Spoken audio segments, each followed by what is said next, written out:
Hey Boxhead. How is everything going? Oh, hello, Brain Trust. Very well, thanks. Did you buy the silver coins yet?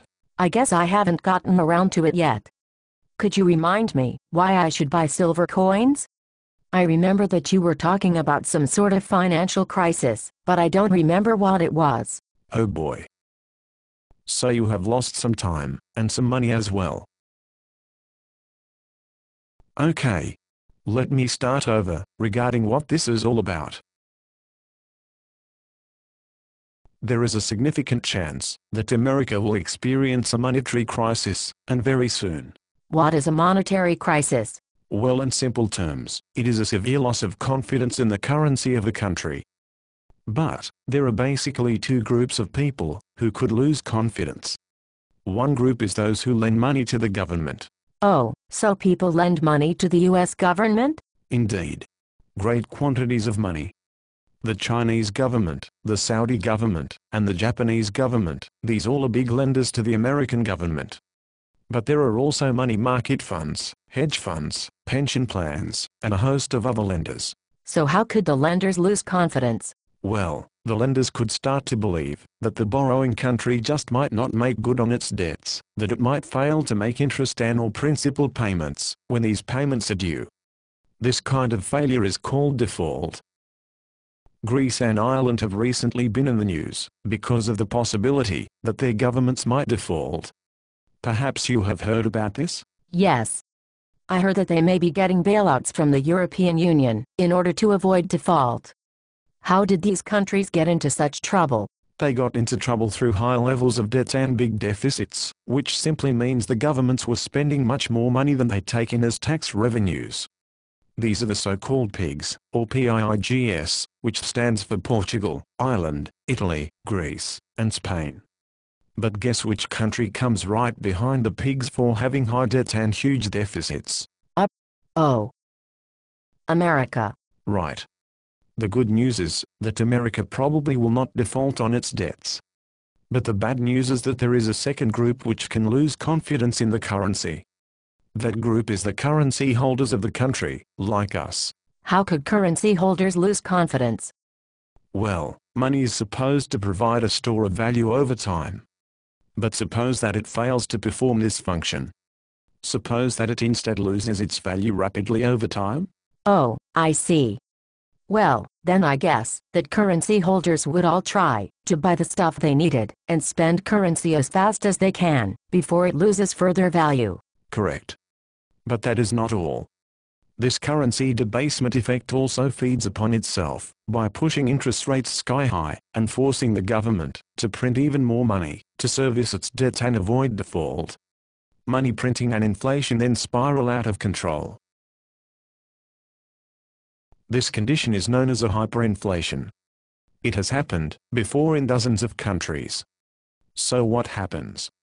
The shelves of all the stores begin to empty almost as fast as things appear on those shelves. Shortages abound.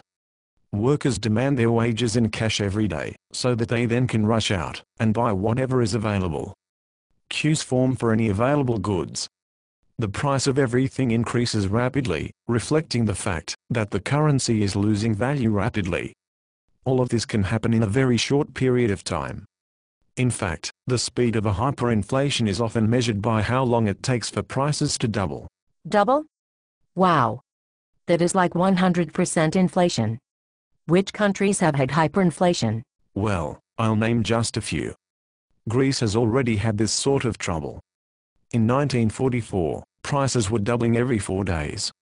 In Weimar Germany 1923, prices were doubling even faster. More recently, in Zimbabwe 2008, it took only 24 hours for prices to double. Hyperinflation has previously occurred in America, and there is good reason to suppose it will occur again quite soon. Why is that? Well, the government fiscal numbers strongly suggest this. America's debt and deficits are almost as bad as Greece, and there is no one to bail us out. The US Treasury will have little choice but to resort to printing money, lots of it. In fact, it appears to have already begun doing so in the Federal Reserve's quantitative easing program. But I thought there was no inflation going on. I heard that Ben Bernanke said that there was 100% chance of no inflation. Even Social Security reported a zero cost of living adjustment for 2011, based upon there being no visible inflation. Well, you must realize that Ben Bernanke is forced to say some misleading things in order to control people's expectations. I don't wish to suggest that Mr. Bernanke is lying, but instead he is focused on officially sanctioned measures of inflation. Here are some real market inflation numbers for October 2010, year over year from the previous year. Wheat, up 74%, corn up 14%, oats up 68%, canola oil 36%, heating oil 29%, gasoline 25%, natural gas 15%, beef 18%, pork 60%, coffee 27%, sugar 44%. Cotton up 66%, copper 37%, gold 31%, and silver 36%. Does that sound like no inflation to you? My goodness. I had no idea. Is this the beginning of a new American hyperinflation? Maybe, but no one knows for sure. The Fed's quantitative easing program, and its direct monetization of Treasury bonds, has distorted the normal signals that the Treasury bond market would usually send to alert us. What do you mean? Well, the Federal Reserve is now purchasing Treasury bonds with newly printed money. Not only does this push more currency out into the economy to inflate prices, it also bids up the prices of Treasury bonds, keeping interest rates lower than the market would otherwise have them. Usually, the first signs of a coming hyperinflation would appear in the Treasury bond market, where expectations for future inflation would be reflected in interest rates. But with the Federal Reserve artificially bidding up that market, its normal signals are obscured. So we cannot even rule out that a hyperinflation may have already begun. What we do know with some certainty is that the Federal Reserve will print whatever money is required to prop up the Treasury bond market, and so default seems unlikely. Hyperinflation is a much more likely outcome than default. So we don't know whether hyperinflation has started. By when do you think it might get really serious? That is a difficult question. You're asking me when confidence in the US currency will be lost. Confidence will be maintained until it isn't. The timing is most unpredictable, but if I had to guess, I would say somewhere around mid-decade. Wow. Do any experts share your views on the possibility of a hyperinflation? Many economists believe as I do, including the highly respected Neil Ferguson, professor of business and the history of finance, at Harvard and Oxford. Moreover, the U.S. Congressional Budget Office has warned of an impending monetary crisis. Former Treasury officials have warned. Even members of the Federal Reserve Board have stated that a monetary crisis may occur if the fiscal course of the country does not change. Yikes. What can we do to change course and avoid this fate? It doesn't look good.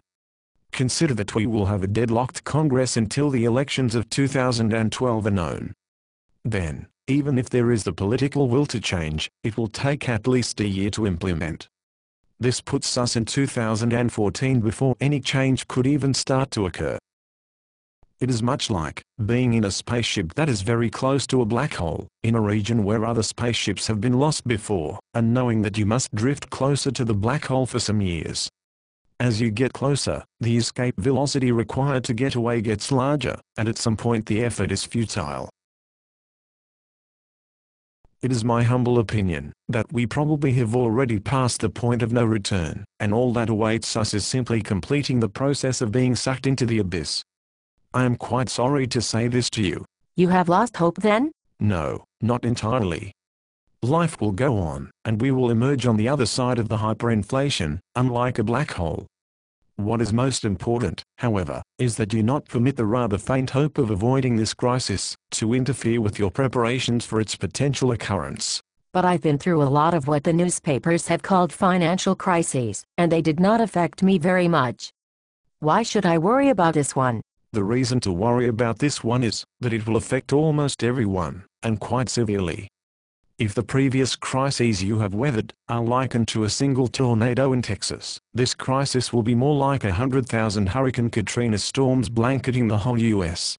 Think of it this way. The dollar is very sick, and appears to be getting sicker for at least 3 more years. It could actually die, quite literally, if a hyperinflation occurs. Furthermore, if hyperinflation hits America, I expect significant social unrest to occur. To my thinking, significant social unrest means Watts-style riots in hundreds of U.S. communities, with burning and looting. I expect the National Guard and police forces to be quite incapable of containing this massive amount of unrest, and that the emergency services for fire, health, and food relief will be completely overwhelmed.